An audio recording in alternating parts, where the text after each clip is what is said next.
Nein, ich bin ja schon hier. Ich bin ja schon hier, aber die Pressekonferenz startet um 15 Uhr. Hallo. Ja, wichtig erstmal vielleicht Hallo zu sagen. Aber ich bin auch leider nur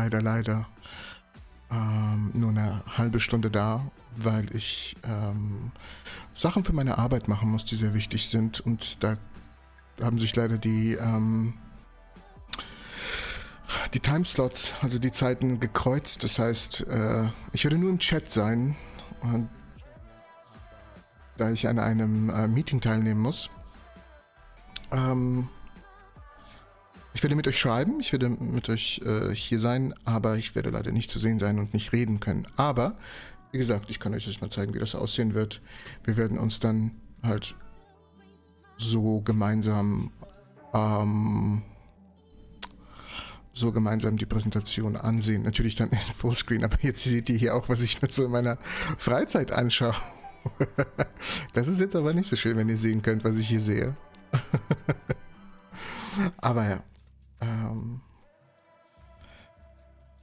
Hey Elias, hallo ihr Lieben. Es ist so schön, mal wieder mit euch zu streamen und dass ihr hier seid. Dankeschön. Halb wie bei einer Nintendo Direct. Ja. Moin. Hi Mike. Hallo. Gekreuzte Timeslots, leider, ja. Aber es ist okay. Wie gesagt, meine Arbeit geht immer vor. Meine Arbeit ist mir wichtig. Und deswegen, es ist ein bisschen schwierig. Ist auch okay. Es gibt ja auch, falls ihr dann wirklich einen Live-Kommentar mit haben wollt, ne, der liebe LP Indie streamt ja auch und der Tim streamt auch von Astro, also der Astro Tim. Alles sehr liebe Leute, die tollen Content machen, deswegen passt das alles. Gronk, dein geheimer Zwillingsbruder, ja, das stimmt. Es gibt schlimmere Verläufe. Ja gut, wir sind hier nicht auf P-Hub. Hi Dominik, ich grüße dich. Ich hoffe, dir geht's gut. Ich hoffe, euch geht's allen gut. Also ich werde das auch tatsächlich öfter wiederholen, dass ich ab 15 Uhr selbst nicht mehr da sein werde, weil jetzt kommen halt ein paar Leute dazu und das muss ich einfach des Öfteren erwähnen. Ne? Hi Jochen, ich grüße euch. Herzlich willkommen, ihr Lieben. Es freut mich sehr, dass so viele Leute hier da sind. Es wird ein sehr lustiger Stream und vielleicht, wenn das vorbei ist, werde ich nochmal streamen, also angehen, wenn mein Meeting vorbei ist. Ja. Hey Rüdiger. Nein, ich bleib bei dir. Ich kann das auch ich kann auch auf das Zwischenquatschen verzichten. Ja. Aber ja, wie gesagt, es wird sehr interessant. Ich freue mich sehr. Ich habe so viel bei dir gelernt. Und Dankeschön, Silvan. Das ist echt sehr lieb zu lesen. Hi Simon. Hallo nach Bamberg zurück. Ich hoffe, es wird gleich Super Mario Galaxy 3, aka Sagittarius Sternbild angekündigt. Ich hoffe auch. Stellt euch vor, es wird einfach nur die Rainbow Road gezeigt. Wir sehen ein Bild und das Event Horizon Teleskop hat die Rainbow Road gezeichnet. Oh Dominik, das tut mir echt leid. Ich hoffe, du kümmerst dich drum. Da gibt's Hilfe, die sehr toll sein kann. Gibt es denn danach noch ein Zusammenfassungsvideo? Selbstverständlich. Also selbstverständlich gibt es dann ein Zusammenfassungsvideo.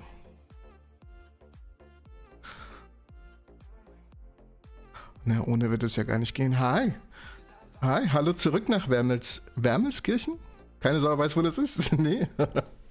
Ich feile eine sympathische Art und habe dieses von dir gesehen. Oh, Dankeschön, Belial. Sehr lieb von dir. Also, ich hol kurz mal, ich brauche meinen Laptop. Ich hole mal ganz kurz meinen Laptop. Ich komme sofort, okay?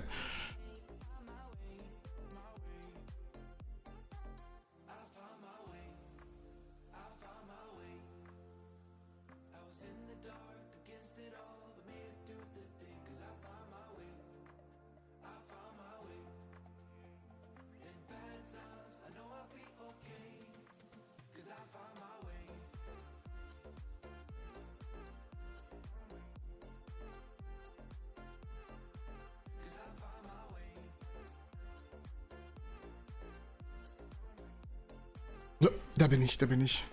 Die Pressekonferenz startet um 15 Uhr. Hi. Moin, gerade einen Teaser angeschaut und schon hier. Hi. Oh, Imperator, ja klar, klar. Ich werde auf jeden Fall, kommt eine Zusammenfassung, spätestens morgen. Da kommt eine Zusammenfassung auf jeden Fall. Äh, News zu Proxima B gesehen? Nee, was gibt's denn da Neues? Moritz?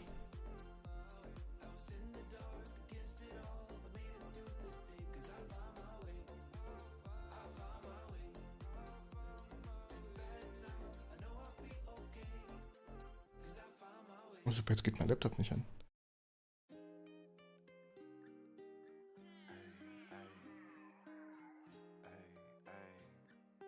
Hi, Handtuch gepackt. Wieso hast du ein Handtuch gepackt? Dankeschön, Creatix. Von meinem Gehalt kommt nicht mit einem Streamer, dann bin ich erstmal Masse absorbieren, ja.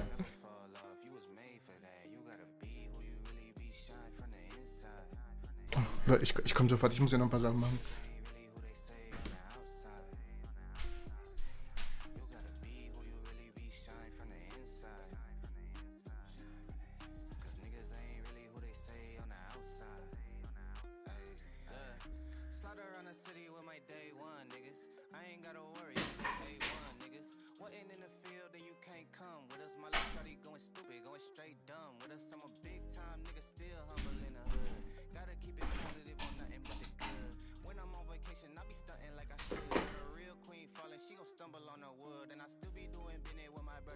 So, da bin ich wieder. Ach, Handtuchwitz nicht verstanden. Doch, jetzt viel zu, ich habe dein Handtuchwitz verstanden, nur viel zu spät. Das war eine Anspielung auf, mein Gott, wie heißt der Film und das Buch jetzt? Ja, aber ich hab's verstanden. Viel zu spät, aber ich hab's verstanden.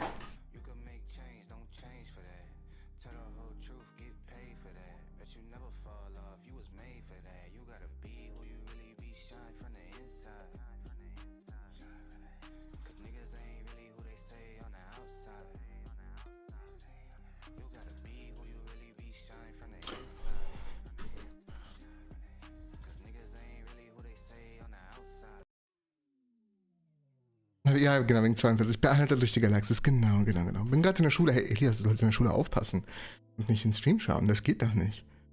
Ich höre Pfandflaschen. Nein, das ist ja mein Arbeitstisch, wo ich versuche, den Laptop anzumachen. Und der will irgendwie nicht.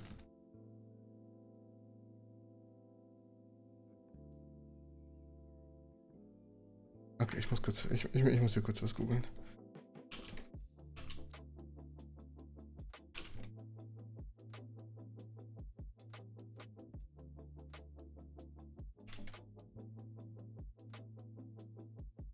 Ja, ich habe keine Ahnung.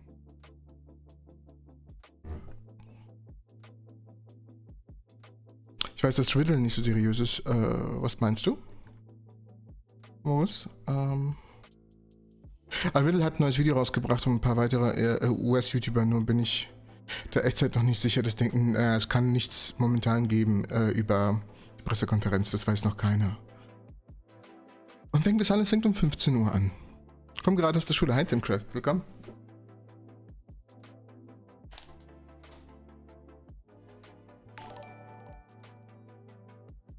Ach, dankeschön. Ich weiß nicht, was gerade reingekommen ist. Ein Abo. Robotronics, danke für das Abo. Wie ist dein Vorname, Entropy-Kanalbesitzer? Roma oder Roman? Eins von beiden.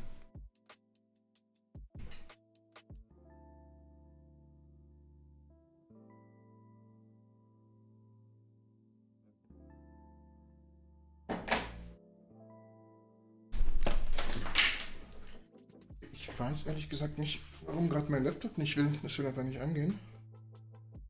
Das mich ehrlich gesagt ein bisschen an. Ich weiß nicht wieso. Gibt es heute den ersten Kontakt? Ich hoffe, dass es heute den ersten Kontakt gibt. Studierst du Physik? Nein, ich studiere keine Physik. Ich studiere keine Physik. Was ist mit meinem Laptop los? Interstellar. Ja, ich liebe Interstellar. Roman, ja, oder Roma. Ein Todesstern kommt auf uns zu. Ich hoffe nicht. Ich warte schon seit Tagen auf die Konferenz. Ja, ich auch. Ich auch. Lass mal spekulieren, was da kommt. Ich sage, wir haben ein... okay, ja, das kann gut sein. Primordiales schwarzes Loch. Ich denke, wir haben... wir haben die... also unseren unser schwarzes Loch haben wir fotografiert. Das super massereiche schwarze Loch in der Mitte unserer Galaxie. Sagittarius A-Stern.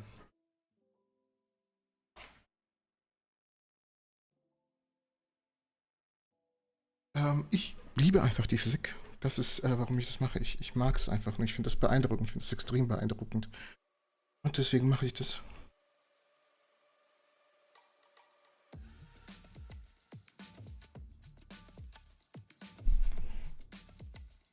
Das kleine schwarze Loch in unserer Galaxie ist eine Dyson-Sphäre. Das wäre was fantastisch. Das wäre fantastisch. Nein, Sagittarius A interessiert alle für Liebe. Du musst überlegen, was das für uns heißen würde. Das ist eine sehr, sehr, sehr geile Sache.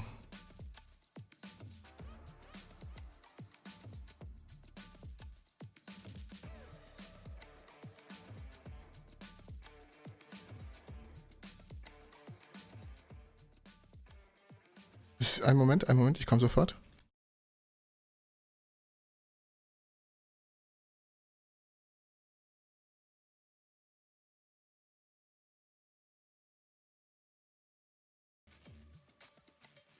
So, da bin ich wieder. Ja, ich bin sehr, sehr, sehr gespannt. Moment, ich habe euch verloren. Da seid ihr wieder.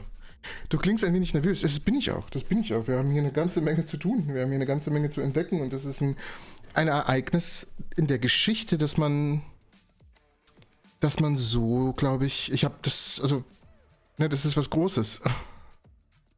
Ich glaube, da wurde auch gesagt, es wird Ton- und Bildmaterial, also Videomaterial, Begleitmaterial geben. Das heißt, wir werden vielleicht sogar ein Video sehen. Dunkle Waldtheorie wird bestätigt. Das wäre nicht so schön.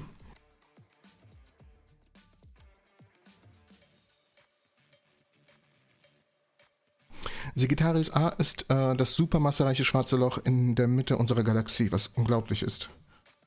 Was zwar seltsam ist, eigentlich müsste man die ersten Riesensterne doch sehen, deren Überreste zumindest in der Frühzeit des Universums entstanden sind. Warum findet man von denen keine Spur? Haben wir erst, Tobias. Schau mal bei mir, ich weiß gar nicht welches Video das war, aber vor 4, 5 Videos wurde eines der ersten Sterne gefunden, tatsächlich. Haben wir erst. Habe ich auch extra ein Video zugemacht. Was ein Zufall. Das Universum hat ein Bewusstsein. Ja, das Boltzmann-Gehirn ist da. Was soll's das sagen?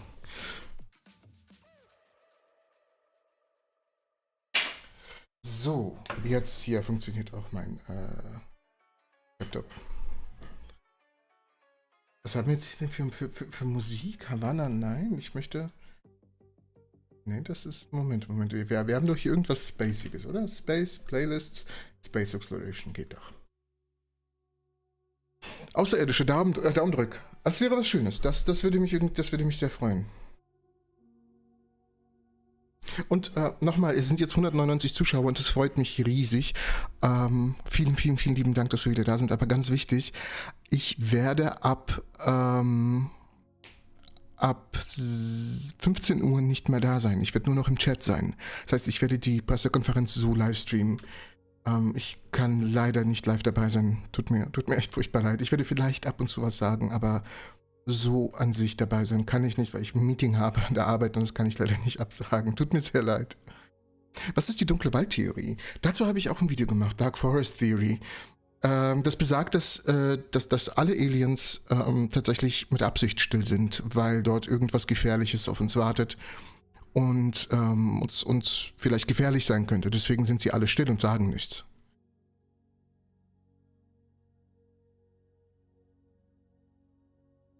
Das ist, Opa Mani dachte, das ist, ich habe vergessen, wie diese Theorie heißt. Aber warum wir wissen, wie alt das Universum ist, ist einfach nur, wäre das Universum unendlich alt, hätten wir in der Nacht keinen dunklen Nachthimmel, wir hätten einen extrem hellen Nachthimmel. Ich habe vergessen, wie die Theorie heißt. Gott, das hat einer so wunderschön erklärt. Ich habe das, glaube ich, auch nebenbei, ich habe eine wissenschaftliche Arbeit zugelesen und ich habe auch zufälligerweise dann auch einen TikTok zugesehen. Das ist super, super interessant. Und wir können das auch halt also es gibt sehr viele Indikatoren dafür, wie alt das Universum ist. Das ist eigentlich recht easy. Sergej, Grüße zurück. Es gibt sehr viele Indikatoren für, wie zum Beispiel auch die Mikrowellenhintergrundstrahlung, ist die Expansion des Universums und so weiter und so fort. Das hat schon alles seinen Sinn. Die Galaktische Föderation, ja, da wäre ich auch direkt dabei. Dunkle Materie, Informationen in der Materie gespeichert, auch sehr interessant, passt das, ja, habe ich erst auch das letzte Video, der letzte Upload, genau darum ging's. Tada, gleich geht's los. Ja, ich freue mich, Moment, ich muss hier noch ein paar Einstellungen machen, sodass ich auch halt bereit für mein Meeting bin.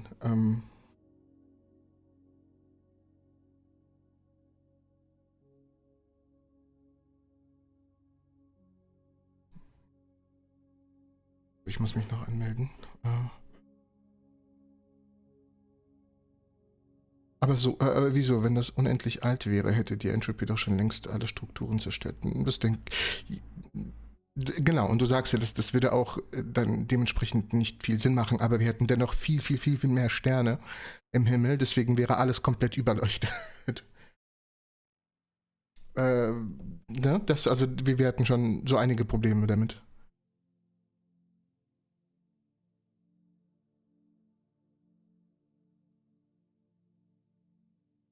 Viele verkünden die Entdeckung von Aliens. Ich denke nicht.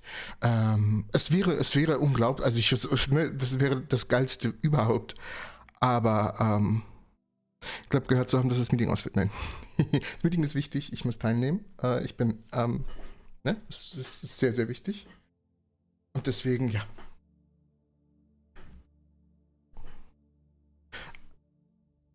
Die Ausstellung, was meinst du? Für First Contact wäre noch zu früh. Ja, vielleicht nicht unbedingt First Content, ja, aber Contact, aber vielleicht einfach nur, dass wir das sehen. Ne, dass wir zumindest eine Zivilisation sehen von weitem. Dass da ist vielleicht ich weiß nicht, irgendwas. Aber so genau werden wir das nicht sehen können. Vielleicht mit der nächsten Generation des James Webb Teleskops, also das nächste Teleskop, das nach James Webb kommt. Das werden wir vielleicht irgendwas sehen können. Aber mit dem Event Horizon Teleskop werden wir nicht viel erkennen. Dafür sind sie ja nicht ausgerichtet. Das stimmt, so furchtbar alt sind sie nicht, Philipp. Da stimme ich dir zu.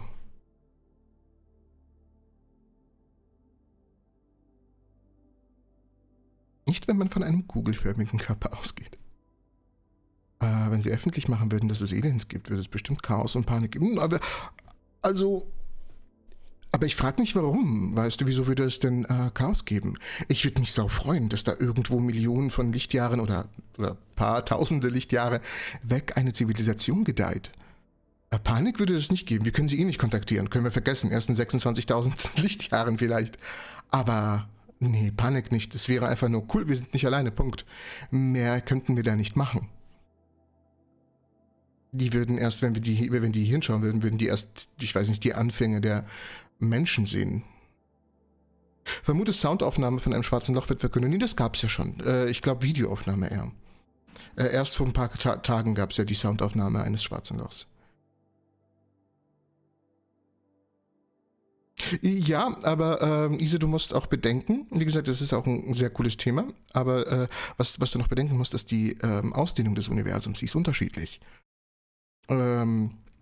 Vor circa, ich glaube, 7 Milliarden Jahren war sie recht gering und dann hat sie erst angefangen, sich stark auszudehnen. Wir wissen nicht warum, aber das ist ziemlich unterschiedlich. Vor vielleicht 13.000 Millionen Lichtjahren war die Expansion nicht so stark, oder wenn das Universum unendlich ist, vor 20 Milliarden Lichtjahren war sie überhaupt nicht vorhanden. Was ist denn deine Vermutung? Ich bin mir sicher, dass wir ein schwarzes Loch sehen werden, und zwar unser schwarzes Loch.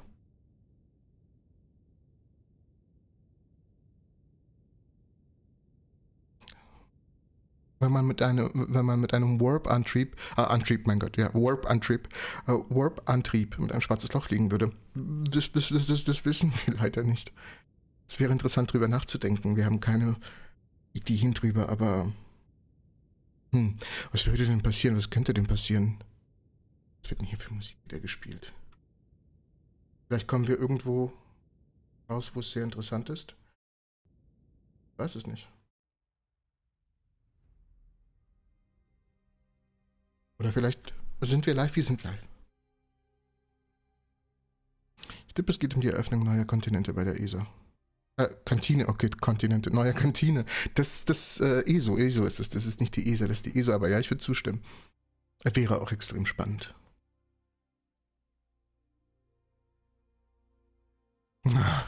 Aber hör mal, MS. Es kann ja auch sein, dass uns eine außerirdische Zivilisation erschaffen hat. Demnach, sie wären unsere Götter. Wer weiß.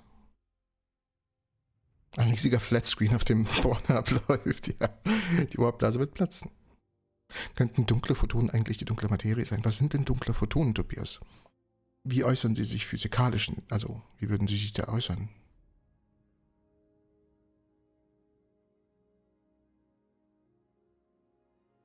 Extrem rot verschoben und energieschwach. Aber wenn sie schon energieschwach sind, wie sollen sie denn so eine heftige Reaktion haben?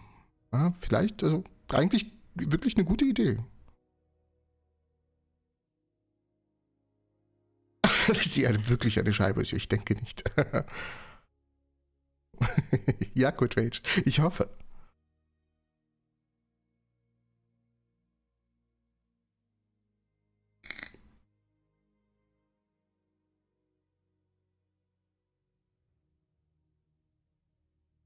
Intelligenz-Aliens. Ich finde, wir denken zu oft out of the box.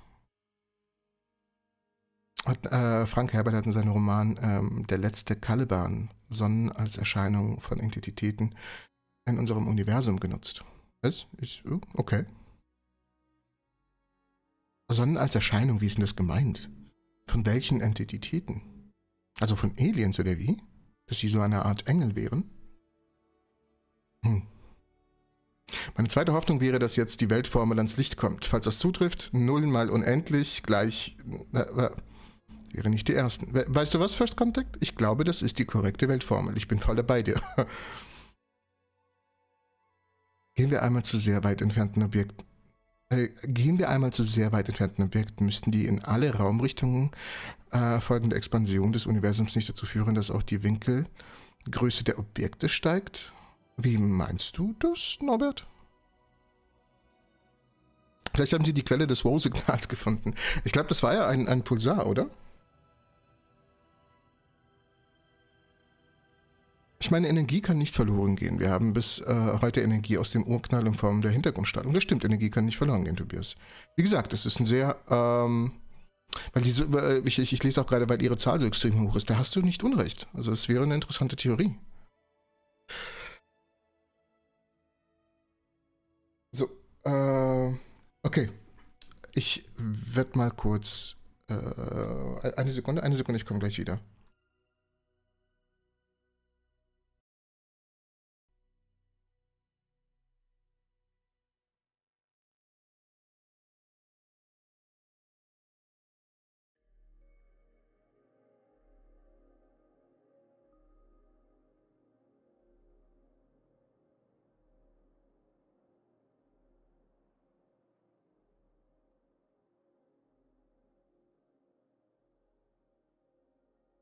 So, mein Meeting hat angefangen. Wie gesagt, ich kann leider nicht dabei sein, da ich an einem Meeting teilnehmen muss. Ich werde aber das Ganze restreamen und wir werden uns die ganze Pressekonferenz anschauen, denn sie fängt nämlich gleich an. Sie ist schon live.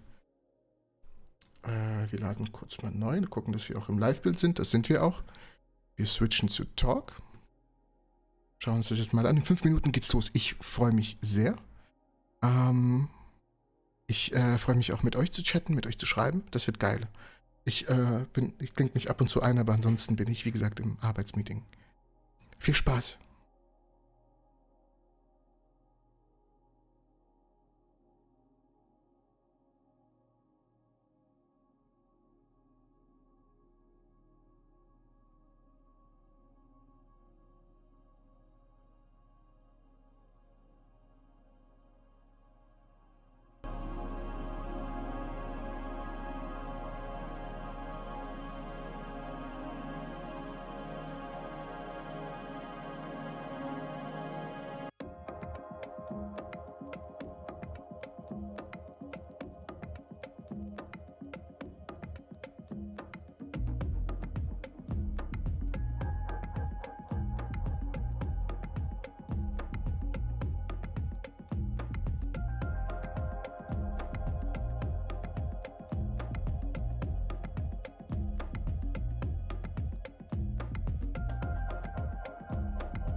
Good afternoon, and thank you for joining us here in Garching, Germany, at the headquarters of the European Southern Observatory, or ESO for short. Thank you to everyone watching us online as well. Today, we'll be hearing from the Event Horizon Telescope collaboration about their newest results, so please do switch off your mobile phones to hear them. I'm Barbara Freire, I'm the media manager at ESO, and since we don't have much time until the main results go live in multiple press conferences around the world, I'll quickly present the format of today's event. Ich wusste es. First, Es wird die we Mitte will unserer hear from Galaxie. ESO's Director General, Xavier Barcons, and then from lead Event Horizon collaboration scientists about the main research. We'll then open the floor for questions from journalists only, be it those here in the room or those watching remotely. I will now hand over to Xavier to open the proceedings.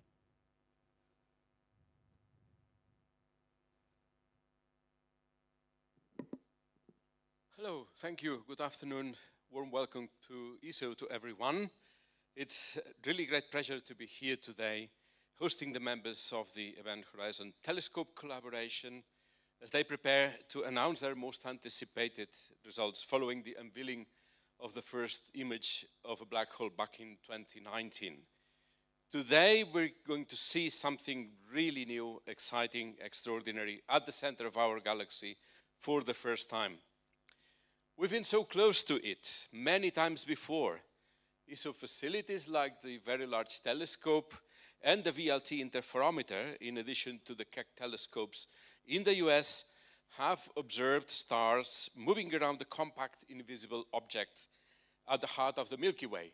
And for sure, the ESO Extremely Large Telescope will continue doing this in the future towards the end of the decade. The movements of these stars have been tracked for decades using specially crafted instrumentations. These measurements offer the best and very solid evidence so far that these stars can only be orbiting a supermassive black hole. Reinhard Genzel, who is with us today, thank you very much for joining us, was awarded the Nobel Prize back in 2020 together with Andrea Ghez in the US for exactly this discovery. But we are yet to see direct visual evidence of this compact object, which astronomers call Sagittarius A star.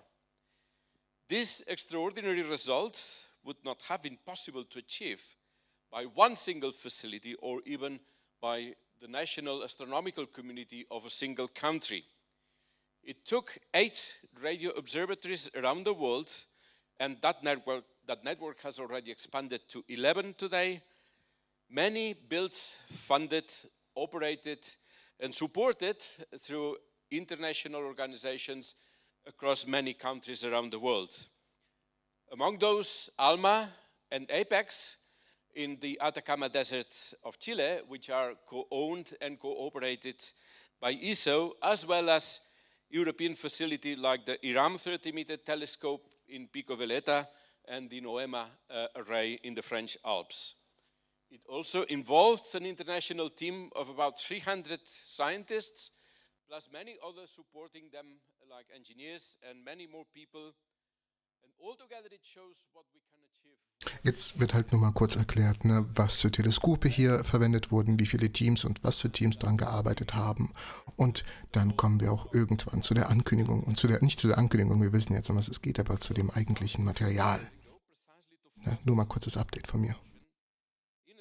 So we can jointly tackle the biggest open questions in the universe. And indeed, a key motivation for ESO to put its telescopes in the southern hemisphere was to enable science to be done around the center of the Milky Way. So this is why it's such a big pleasure today to be here hosting this event.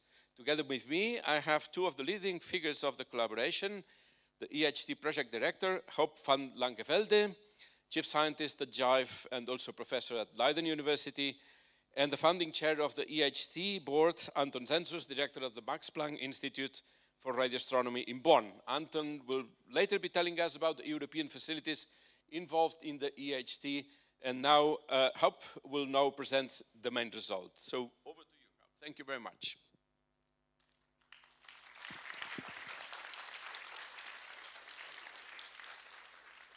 Man muss auch dazu bedenken, dass wir tatsächlich die Menschen respektieren sollten, die daran gearbeitet haben und uns gerade sowas Bahnbrechendes präsentieren, das ist schon sehr, sehr, sehr beeindruckend. Und wir sollten da dankbar sein und die Menschen auch ausreden lassen. Also es ist auch schon sehr interessant, auch wenn ich jetzt gerade dazwischen quatsche. Entschuldigung, ciao. It's very exciting here today to show you today this best ever image of that enigma, Sagittarius star. I will do that with my team, or with the team, but I would first like to remind you that the team is much bigger than fits in this audience. In fact, it's bigger than fits in the auditoria around the world where this press event is taking place simultaneously. We are over 300 people on these papers, and only very few of us get to be staged here today to share the result with you. To share the result, we will be flying into the heart of the galaxy, some 27,000 light years away from us. We will do that in 45 seconds. That's a violation of Einstein right away, but maybe that's probably the only violation of Einstein. So we start out from the plains of Chile, where the ALMA telescope is located, and we're going to zoom in to Sagittarius, the archer, which is high in the sky above the northern Chile. And we will go and zoom in first in the optical, but we have to switch to the infrared because there we can penetrate all the way into the galaxy. We leave tens of millions of stars behind, and we get to the place where stars are in orbit around a dark spot. And when we switch then to our radio eyes and we use a network of telescopes to resolve further and further, I can present to you the image of Sagittarius star, the black hole at the galactic center.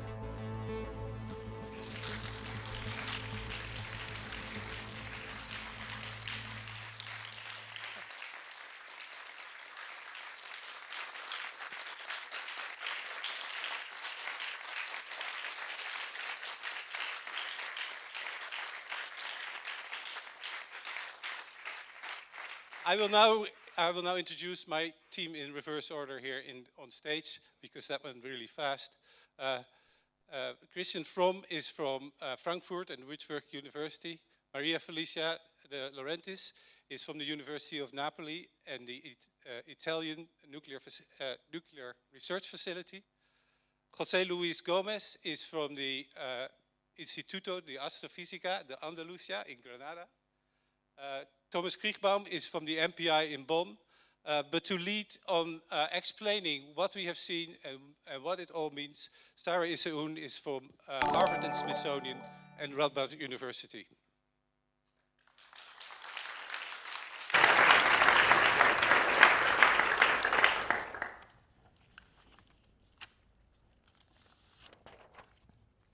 Thank you, Hub. Ooh. This is the first image of the supermassive black hole at the heart of our Milky Way galaxy, Sagittarius A star. For decades, we have known about a compact object that is at the heart of our galaxy that is 4 million times more massive than our sun. Today, right this moment, we have direct evidence that this object is a black hole. The black hole resides inside the dark region at the center of this image, where its gravitational pull is so strong that light cannot escape and only darkness remains. We call this region the shadow of the black hole. This region is surrounded by very hot gas swirling around the black hole. This gas emits radio waves we observe with the Event Horizon Telescope. These radio waves create the glow we observe around the shadow of the black hole. From our image, we measure the size of the shadow of Sagittarius A star to be 52 micro-arcseconds on the sky. This is about the size of a donut on the surface of the moon as seen from Earth. In reality, Sagittarius A star is about as big as the orbit of Mercury around the sun, but at a distance of 27,000 light years. Because the size of a black hole shadow is proportional to its mass, our image tells us that the mass of Sagittarius A star is 4 million times greater than that of our sun. It is really incredible that this prediction from Einstein's theory of general relativity matches the mass measured by the Nobel Prize-winning studies of stellar orbits in our galactic center. Today's image might look familiar to some of you. We were all amazed that the image of Sagittarius A star looked so similar to that of the famous black hole in the M87 galaxy, an image our team revealed back in 2019. However, Sagittarius A star is over 1,000 times less massive than M87 star. If Sagittarius A star were the size of this donut right here, tiny, M87 star would be the size of the Allianz Arena, the Munich football stadium just a few kilometers from where we are today. On top of that, Sagittarius A star consumes gas at a much slower rate than M87 star. And these two black holes also reside in completely different environments. Sagittarius A star resides at the center of our small spiral galaxy, whereas M87 star resides at the center of a giant elliptical galaxy and ejects a powerful jet of plasma. Despite all these differences, the images of these two black holes look very similar. Why is that?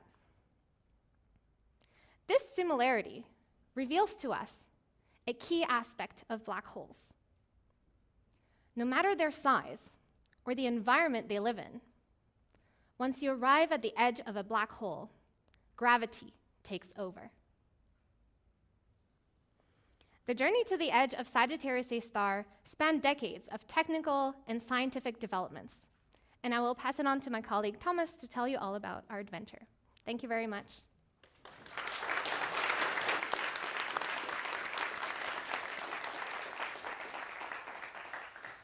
Thank you, Sarah. Imaging a distant black hole would not have been possible without a big telescope of very high magnifying power, or angular resolution, as we astronomers call it. To achieve this, astronomers combine radio telescopes located around the globe to create a super telescope which has the size of the Earth. This technique is called Very Long Baseline Interferometry, or short VLBI. While the Earth is rotating, all telescopes observe the same astronomical objects for several hours. At each telescope, the data are recorded on hard disks and are accurately time-tagged by precise atomic clocks. After observations, the data are shipped to processing centers where they are combined in supercomputers. These supercomputers are called correlators. After a number of quite complex data analysis steps, this results in the high-resolution image of the radio source. It took more than 25 years to optimize this observing technique and make it work also in the short wavelengths 1 millimeter band, where the angular resolution is highest.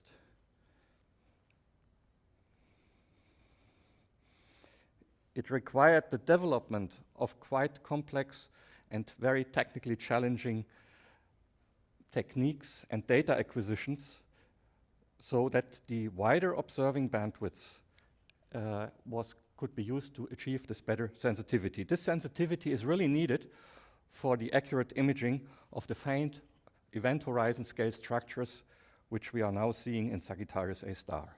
A decade of pilot studies paved the way in Europe and in the US for the formation of the Event Horizon Telescope.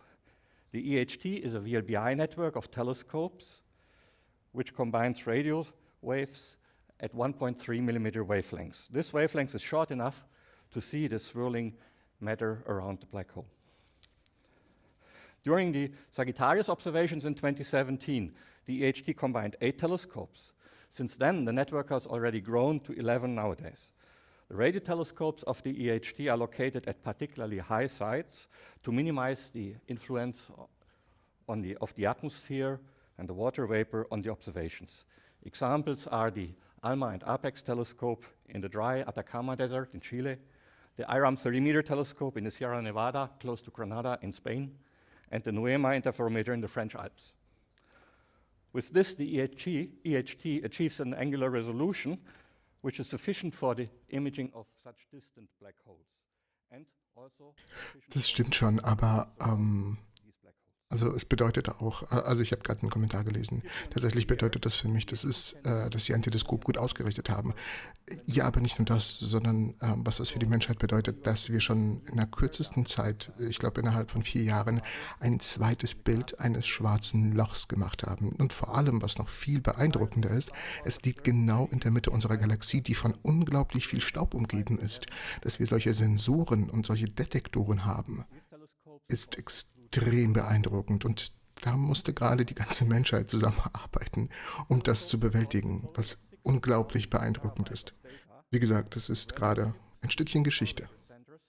One being in Max Planck Institute for Radioastronomy in Bonn, and the other one at MIT Haystack in Massachusetts, close to Boston, in the US.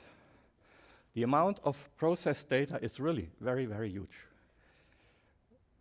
It would basically, if you would print this data on A4 paper, the paper stack would reach the moon. Of course, we are not going to waste such. Ja, wie er schon sagt, die Menge an Daten, die dafür verarbeitet werden wurden, wenn man sie halt aufeinander stapelt, würde sie den Mond erreichen. Das sind Unmengen an Daten gewesen. By the members of the EHT collaboration. In this development, we also honor the substantial contribution of very many young scientists who just start their careers now. For the details of this amazing imaging process, I would like to refer to my colleague and the next speaker, José Luis.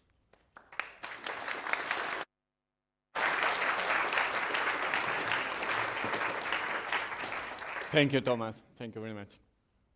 Yes, as my colleague Thomas mentioned, the EHT is like a giant Earth-sized telescope, but it doesn't work like a regular telescope.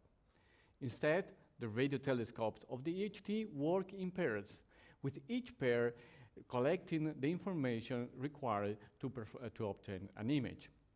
As the Earth rotates, the separation and orientation between telescopes changes, providing this extra data that we need. With the 8 radio telescopes of the EHT, we have enough information to obtain an image, making the EHT the only existing instrument humanity has to image supermassive black holes. Imaging Sagittarius was, however, significantly more challenging than M87. Oh my God, it was really a lot harder.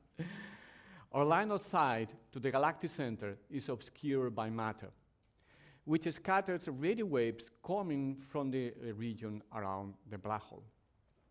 But most importantly, as shown in these computer animations, the gas in these 2 black holes moves at the same speed, nearly as fast as the speed of light. But Sagittarius star is over 1,000 times smaller than M87. This means that the time that the gas takes to orbit Sagittarius is only just a few minutes, while it takes days to weeks to orbit the larger M87. This means that the gas around Sagittarius was actually changing while we were observing it. It was like trying to take a clear picture of a running child at night. So you would imagine how difficult and how crazy it drove us for many years. So we EHT scientists have developed sophisticated new tools to account for this rapid movement of gas around Sagittarius. Ich lese gerade auch, möchte ja keine philosophische Diskussion aufmachen, aber viel beeindruckender fände ich, wenn ein System vorgestellt werden würde, welches unsere Energieprobleme und Hunger auf der Welt beenden würde. Da musst du ein bisschen anders umdenken, denn um das zu erledigen, um das zu schaffen, brauchen wir neue Technologie, wir brauchen neue Wissenschaft. Und um das zu schaffen, müssen wir nun mal nach oben schauen, um die Physik besser zu verstehen, um das Universum besser zu verstehen. Das ist nicht unbedingt der Grund, warum wir noch Armut oder sowas haben, aber das ist eines der Gründe, was helfen könnte. New algorithms for imaging interferometric data. As shown in these images, each one of these images is slightly different, but by averaging these images together, we are able to emphasize the common features, finally revealing the giant larkin at the center of our galaxy for the first time. But it is important to note that not all images look alike. We found that we can cluster these images into 4 different categories. The vast majority of them are contained in 3 clusters with only ring images that only has some changes in the brightness distribution around the ring, and only just a minor cluster with images that doesn't look quite like ring images. Through literally years of exhaustive tests, we are now confident to have captured the first image of the black hole in our galactic center. Sagittarius star now holds the record previously set by M87 of the most thoroughly vetted interferometric image that has ever been made. Our detailed analysis of the images, as well as exhaustive modeling of the interferometric data, has revealed that all share exactly the same ring size, precisely measured to be 52 microarcseconds, in perfect agreement with the size predicted by prior observations and theory. Of course, we are thrilled today to show the first image of the black hole in our galactic center. This, together with the previously release of M87 image, fulfills the initial visionary goal of the EHT. But this actually only marks the beginning of an amazing area in the study of black holes. The ongoing expansion of the EHT and the significant technological upgrades will allow scientists of the EHT to release even more amazing images and, of course, movies of black holes in the future. And now, to learn what this image tells us about the black hole itself, I pass it on to my colleague, Christian. Thank you.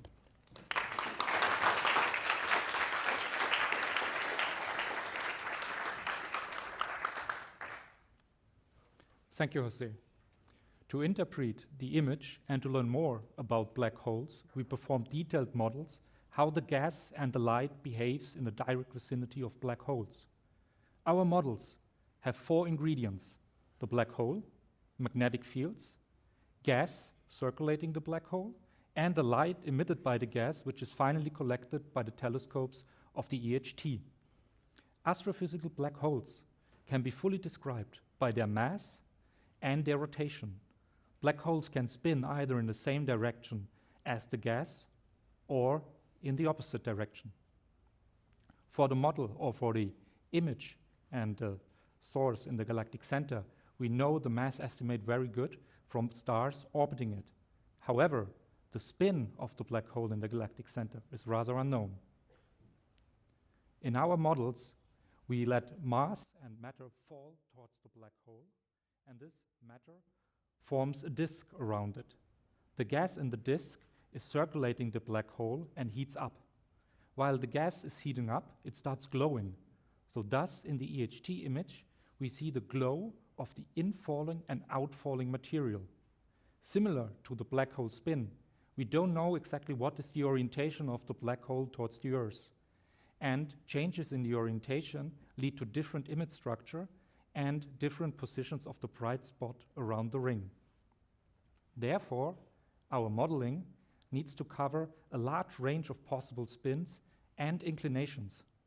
Therefore, we built the largest and most detailed image library for black holes ever.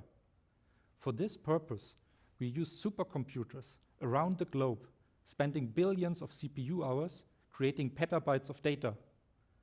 Finally, we have obtained millions of black hole images, and we compared them not only to the EHT data, but also to historical and complementary data. Our best bet model, which is playing now, shows a lot of fine details. You can see these fine arcs going around the black hole. However, when we consider the resolution of the Event Horizon Telescope, as my colleagues explained, these fine features are blurred out. And you will see this soon. This will switch on to the blurred image. So now you see the transition to the blurring. Now the fine features are gone. This is the resolution of the Event Horizon Telescope. What we found is that the black hole in the galactic center is rotating and it's seen face on. The implications of our modeling with respect to theory of gravities will be explained by my colleague Maria Felicia. Thank you.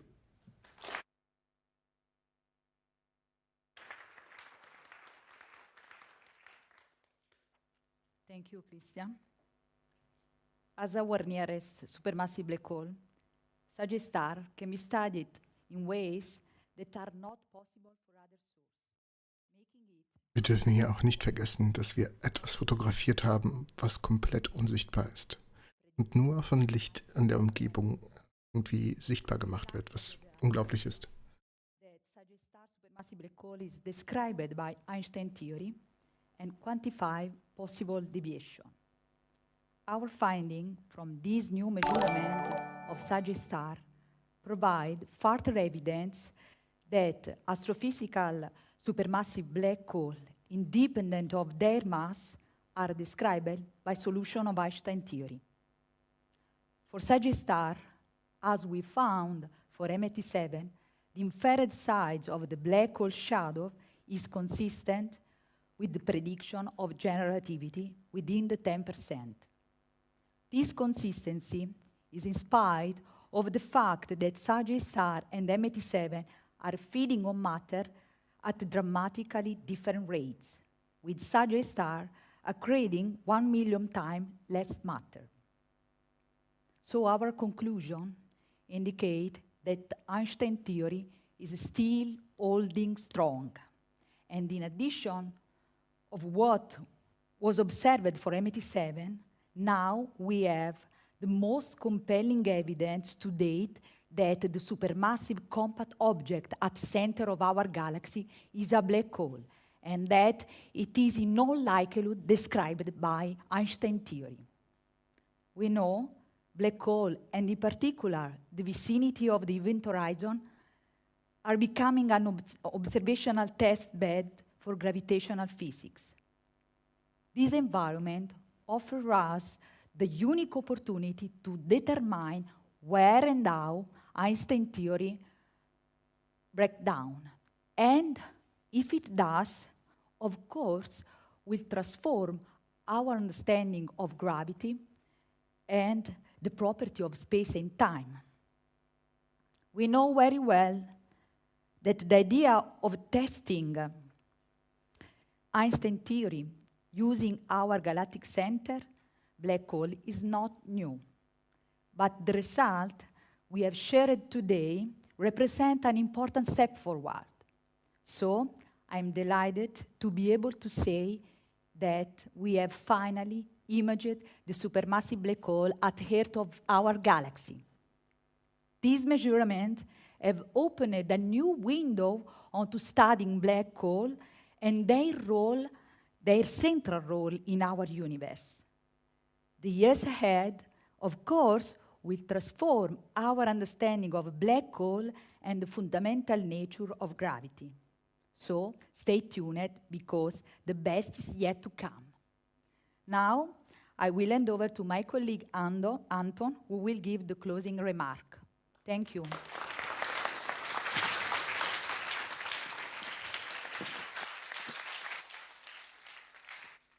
Good afternoon. This is it.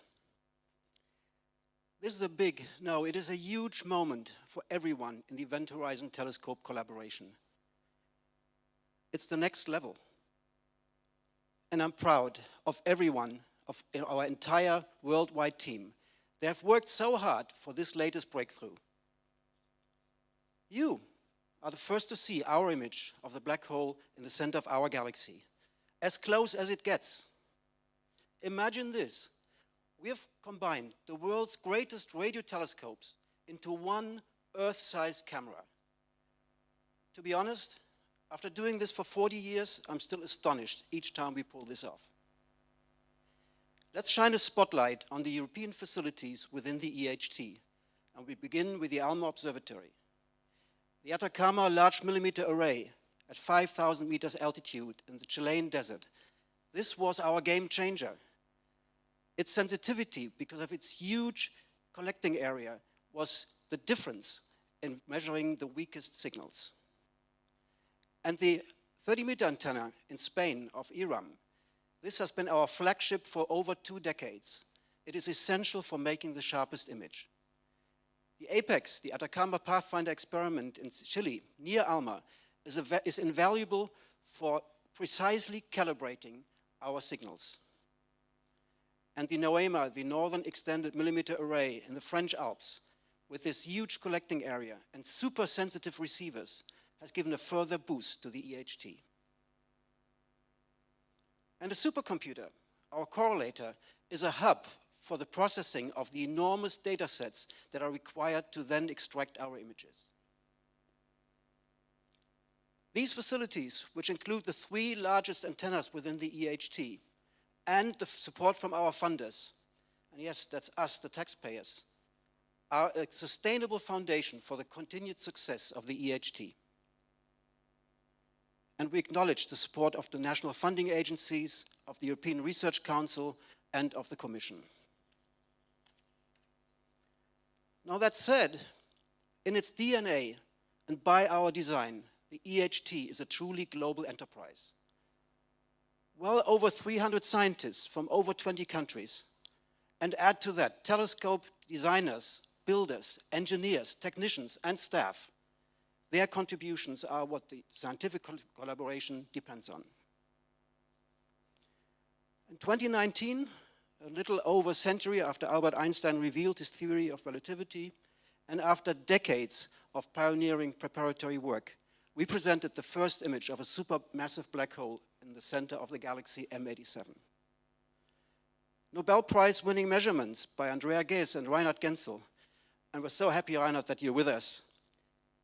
With their teams, they showed that there must be such a black hole in our galaxy, and we made this black hole visible for the first time, and it confirms their conclusions. So what about Einstein? Would he smile seeing all this, hundreds of scientists still not having proven him wrong? I rather think that he would be ecstatic, seeing all the experimental possibilities we have in this field today. So, mission accomplished? Yes, but there's so much more to do. We now want to go on and make movies. We want to study magnetic fields. We want to look at the jets in galaxies. And yes, we want to tackle gravitation theory again. New antennas in the EHT, like NOEMA and the African Millimeter Telescope, and ever-improving technology will enable us to do that and much more. So today we're celebrating the first image of the supermassive black hole in our galaxy. And we're talking about what it tells us and why that matters. And tomorrow we'll be back at work unraveling the mysteries of black holes in the universe. Thank you all for being with us today, and now over to your questions.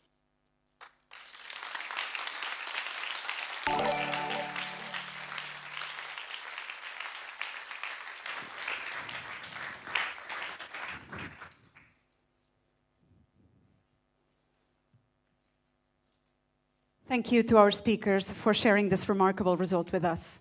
Before I open the floor for questions from journalists, I'd like to remind everyone that we have extensive press material, including images and videos, on ESO.org. For those of you watching online, please stay tuned, because at 4:30 we have a Q&A panel where members of the public will be able to ask questions to EHT experts. But on to questions from the media. If you are a journalist here in the room, please raise your hand. Take your mask when asking a question and speak very closely to the microphone, otherwise we cannot hear you properly on the stream. Do identify yourself, whom you are reporting for, and whom the question is for. And then we will answer questions from members of the media watching remotely, who have sent in plenty of questions already, a little later. So do we have any questions in the room from journalists or media participants? All right, if not, we can start. Oh, okay. Hi, so I'm Teresa Paneke. I'm actually a PhD student here at ESO, and I do science communication online through social media. So thank you very much for this amazing result. I would like to ask, because we've talked a lot, or it's been said a lot, that M87 has an active black hole, whereas our black hole is maybe not accreting as much material. So when we just look at the image, they seem to be equally bright. Of course, there's the distance difference, but what exactly is the material we're seeing there? Do we have an idea about accretion rates? So what is the difference between M87 and Sag-A in that regard? Is that So as you already heard, the difference is the central mass already. So the galactic center has roughly a mass of 4 million solar masses, as Professor Gensel showed us already, and M87 has billions of solar masses. The other difference that you may have noticed on my animations or from images of M87 is a powerful jet that is generated in M87. For the galactic center, we see it, as I showed you, phase on. So the jet, if it's existing, is pointing towards us. It's very dilute, so we can't, at the moment, image it, and I would refer then to my colleagues to explain you a bit what we need to finally detect it. And I think these are the three major differences. It's the mass, it's the jet that's existing, and as already you said, it's a different mass accretion rate, which we have for both systems. So maybe one of my colleagues. Yes, thank you very much, Christian. Yes. In order to obtain the image, we need to have measurements of with antennas at different separations to measure features that are very small and features that are very large. So in order to capture a possible jet inside a star and to actually capture the jet that we do know exists in M87, we need to have measurements of telescopes with short separation to see these larger scales. We lacked that information during 2017 observations, and this is why we did not see the jet in the M87, and we have not seen any jet inside a star. We do have new antennas in the observations that followed the 2017 campaign, and we do expect to see the jet in M87. It is still unclear how bright, if there is a jet inside a star, but we will be chasing it, of course. Thank you. Yes? Hi, thank you so much. This was very exciting for me. My name is Camila. I am with the Brazilian podcast Astronomia em Meia Hora. And I wanted to ask if the collaboration has other targets in mind already, anything like planned to observe in the future. Well, thanks for the question. Yes, of course, we have other targets in mind. I mean, during these observing runs, we not only observed M87 Sagittarius, a star, but we observed also a number of AGN, some of which are very close by. And data analysis of this is still ongoing, but give you a warning, since they are so distant, we will be not so able to see these beautiful shadow-like images immediately. So it would require more sensitivity to really look at the very closest objects, and we are at the moment surveying the sky to find these. Thank you. I'll take questions online now because the list is piling up. So this one is from Hans Heckenberg from New Scientist Dutch edition, and it's addressed to Sarah. What open questions that we currently have about the structure of black holes can be answered by this image and follow-up images of Sag-A star? Ooh, that's a loaded question. Yes, so open questions that we can answer. I think Kristen's portion of the presentation summarized really well the major things we found out about Sag-A star, which is one of the unknowns is the black hole spinning, which we have the answer to that, yes it is. And what is the orientation of the black hole with respect to us, which we also did not know before. And now we're fairly confident that it is pointed more or less towards us, so face on. These properties, this knowledge of the fundamental properties of the black hole will help us study the astrophysics of the black hole in more detail later on, and also how we interpret the images. The spin and inclination have very important roles in how the image looks and how we interpret the astrophysics we can learn from it. Future observations of Sag-A star, of course, our current observations from 2017 also have polarization information, which we are planning to start working on, like Anton said, tomorrow. that will tell us information about magnetic fields around the black hole. And magnetic fields can tell us about how the black hole eats gas and ejects possibly a jet or outflow. So as Kostet said, we still don't know if Sagittarius has a jet.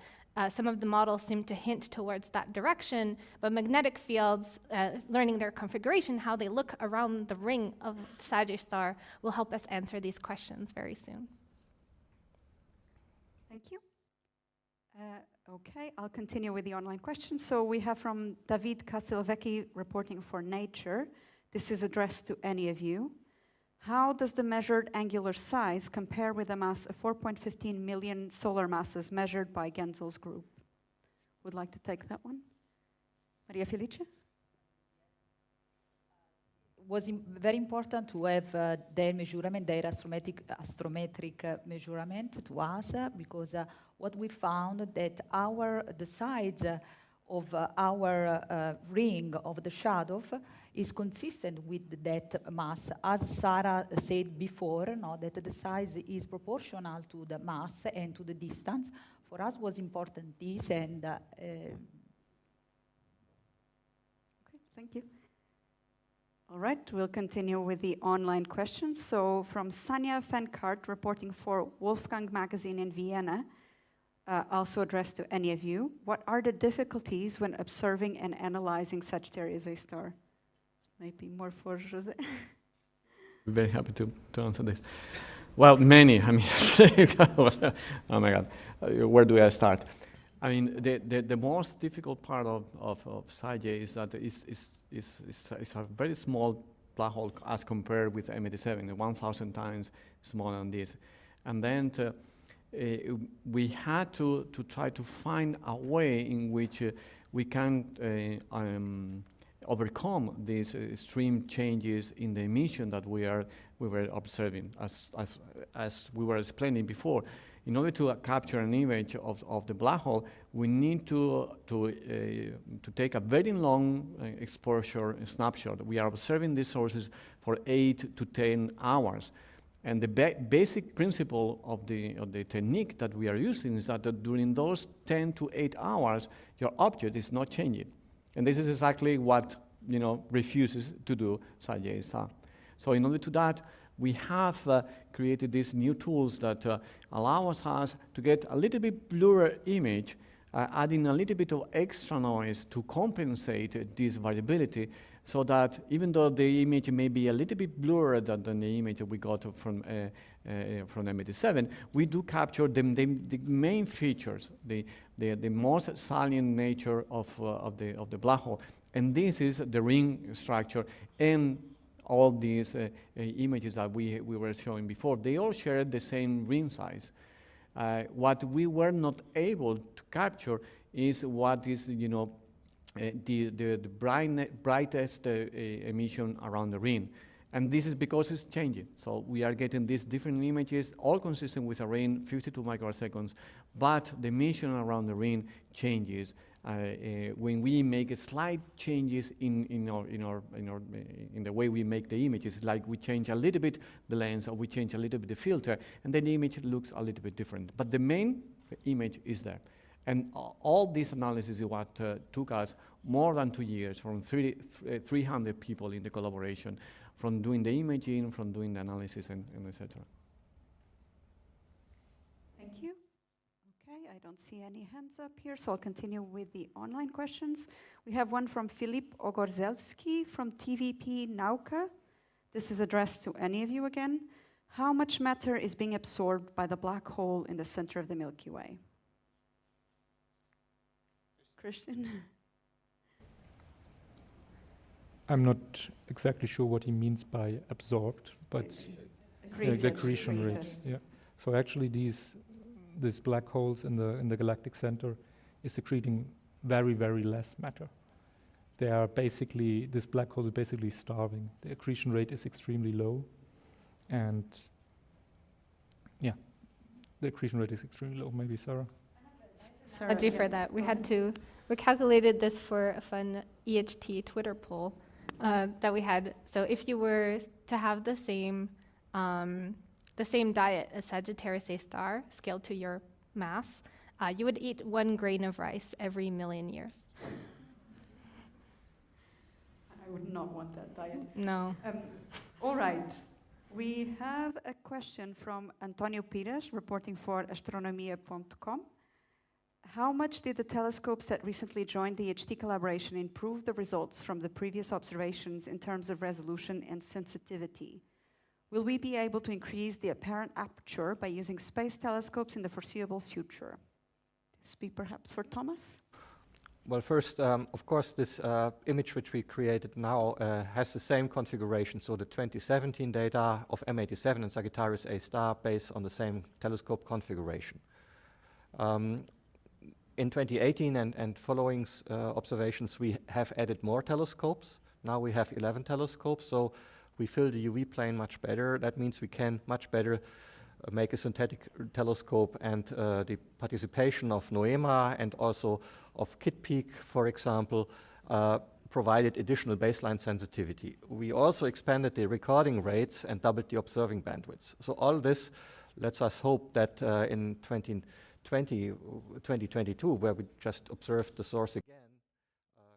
Bitte alle mal zusammen einen Donut nehmen und in die Luft schmeißen. Wir müssen unser schwarzes Loch mit Essen versorgen. Das wäre super lieb, wenn ihr das machen würdet jetzt.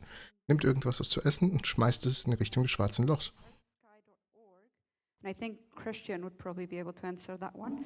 When the orientation of Sagittarius A star is said to be face on, does that mean one of the black hole poles is directed towards Earth? Do we know how fast Sagittarius A star processes, and what is the nature of the particles ejected? Okay, so let me start first. So we found that it's face on, so this is correct, that one of the spin axes is pointing more or less towards us. The other part was about the material or the emission actually that we see, and what we model is synchrotron radiation. So you have particles, mainly electrons, gyrating magnetic fields, and while they gyrate the magnetic fields, they emit emission, and this emission is synchrotron. And this is what we actually see. And there was a third part. Could you please repeat this? So it was the processes. Yes. So precession, I think what you mean is spin. So what we have actually is we have some kind of best bet models. So we have not found an exact model which could explain everything. So we have best bet models and best bet regions. And there we could say that it's spinning, and it's spinning in the same direction as the gas orbiting it, but the precise number of the spin has to be obtained in upcoming observations. Thank you. Okay, we continue with the online questions. We have one from Roberto Peixoto, reporting for Globo in Brazil. EHT observatories capture radio waves, but how do black holes emit these waves, and how can we build an image with it? Who wants to take this one? Emission, how it produced is I already explained. That's the synchrotron radiation. So basically you accrete gas, which is electrons, they gyrate, produce the emission. And for the details of how we actually detect this and so on, I would refer to one of my colleagues working on data processing and imaging. Is it for José, Thomas? Yes. Then the most important part, of course, is to get an image. As we were explaining before, the EHT doesn't work like a regular telescope, so we cannot build a telescope the size of the Earth, obviously. We cannot do this. But what we do is we have these different telescopes that act like segments of this huge telescope.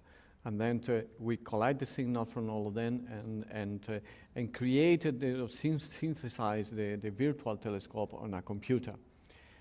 Once we do this, and then it is possible to have basically like the Earth-size telescope and get an image like you would get an image with your mobile phone. But it is significantly more complex. You have to do you have to make the images on supercomputers. So it's a process which is extremely complicated. But at the end, you are able to finally obtain the images of these supermassive black holes.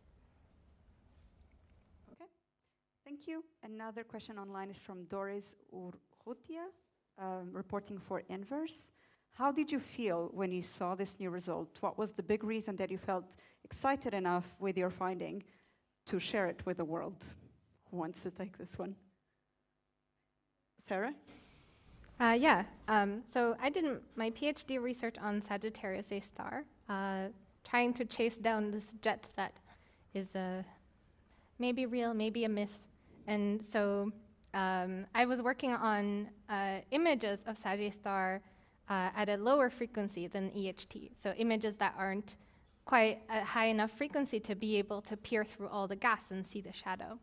And I was trying to understand where this radio emission comes from near Sagittarius star, try to see if we could constrain the inclination of the black hole from my observations.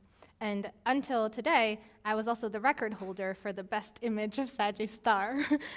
So when working on EHT, I saw the image of the shadow. It was a really special moment because I've been working on this source for a long time through my PhD and trying to understand its properties, and there it was, staring back at me, and I felt, shivers and excitement, and it was revealed as part of the whole imaging teams coming together, just like for M87. We're all on a Zoom call. I was in Japan with a few people at a Galactic Center conference, which was quite funny. It was midnight, Japan time, when we had the telecon, and we all huddled together, and the images, like Jose was leading the telecon, images were revealed from all the different teams, and everybody saw this ring of the same size. And it was such an exciting day and very memorable to finally see this object I've been working on for a long time. How? Did you want to add? I wanted to say one thing to Sarah. She's still the record holder. Yeah, but now I have to share it. Did you want to add something as well, Thomas? Of course, this is all correct, but as a little bit older person, I realized how it all started, and I think it took now more than 30 years to get the image. So we had this idea long ago, and at that time when we started observing, the first experiments at 1 millimeter failed horribly, and we have to step back to 2 millimeter before we could do it at 1 millimeter again.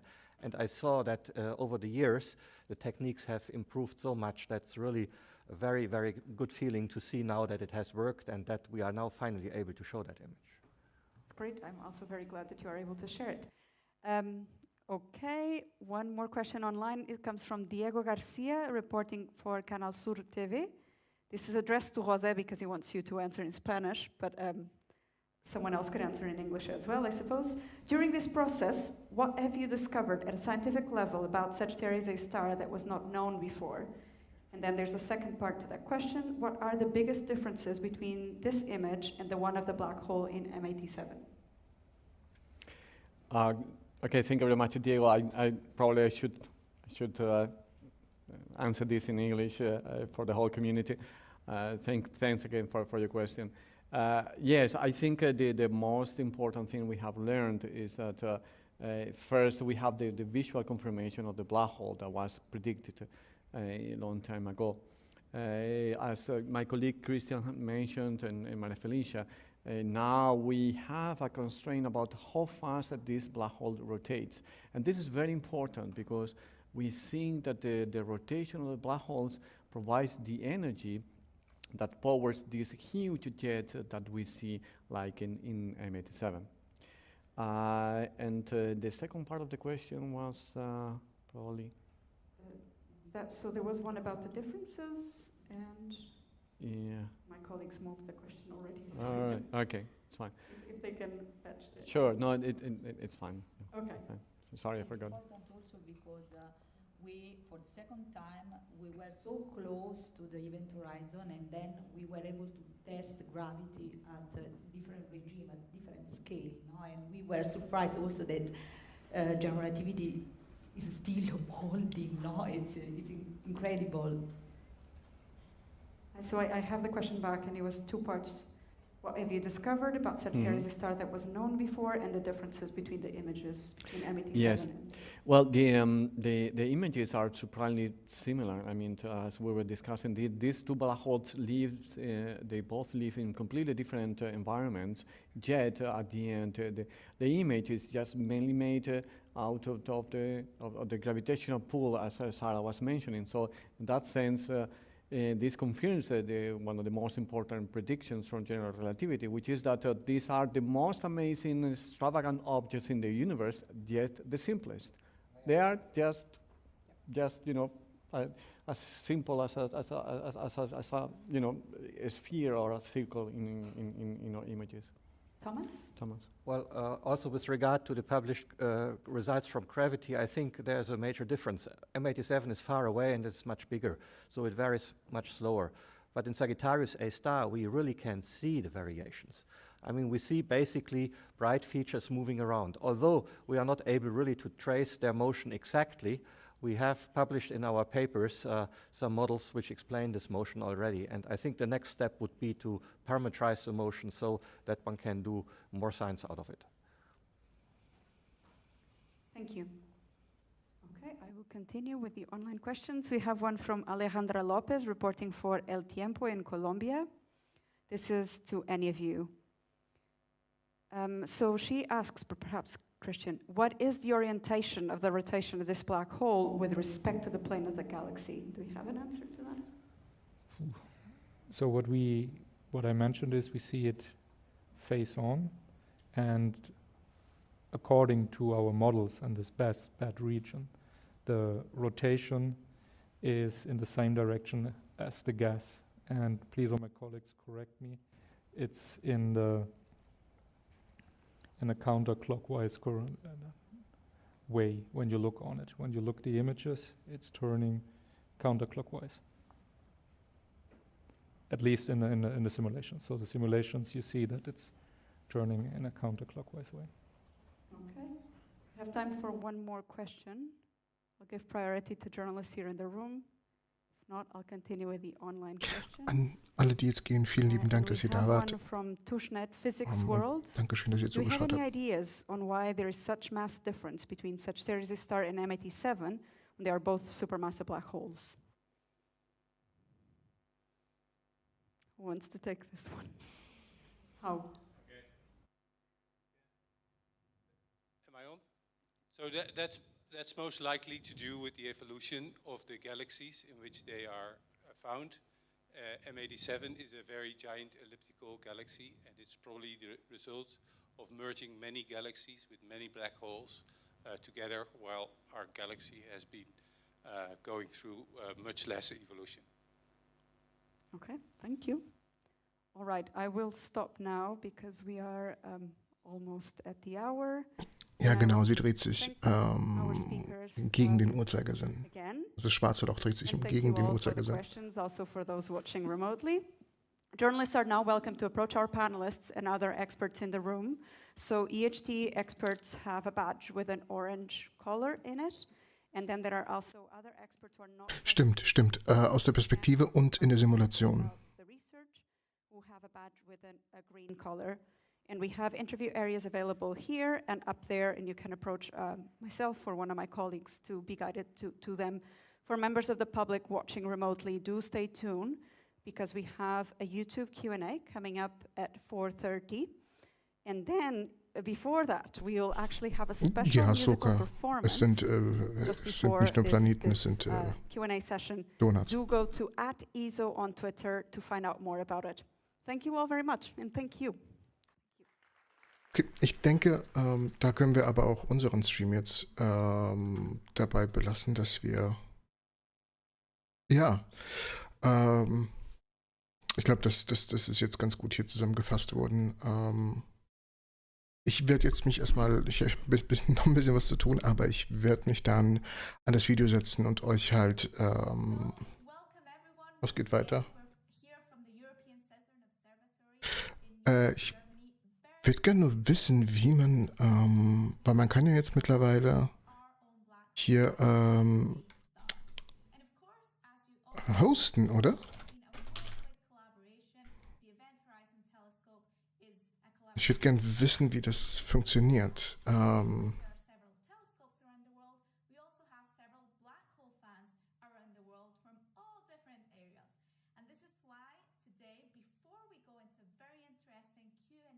Oh, man kann live nicht redirecten, das ist ein bisschen komisch. Naja, ich bedanke mich ganz herzlich bei euch. Das war echt cool. Es hat sehr viel Spaß gemacht. Es waren unglaublich viele Leute hier und es war sehr cool. Ich bedanke mich. Haltet die Augen offen. Es wird in den nächsten 24 Stunden definitiv ein Video zu kommen. Was meinst du mit hosten? Ja, man kann jetzt hier bei YouTube auch redirecten. Also man kann die Zuschauer weiterschicken. Man kann, ich würde euch jetzt gern zu LP-Indie weiterschicken, aber ich weiß ehrlich gesagt nicht genau, wie das funktioniert. Aber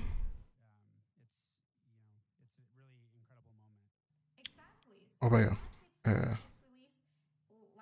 Ja, ich weiß nicht, wie das geht. Geht einfach zu. Ihr könnt mir mal einfach mal so einen Gefallen tun. Ihr könnt jetzt einfach mal zu Indie gehen, hier auf dem Kanal, zu seinem Stream und einfach mal Hi von mir sagen. Geht auf jeden Fall zu Indie. Sagt Hi von mir. Sagt Hi von Entropy. Okay? Einfach draufklicken und zu Indie gehen und sagen, Entropy sagt Hi. Ich wünsche euch noch was. Ich bedanke mich fürs Zusehen.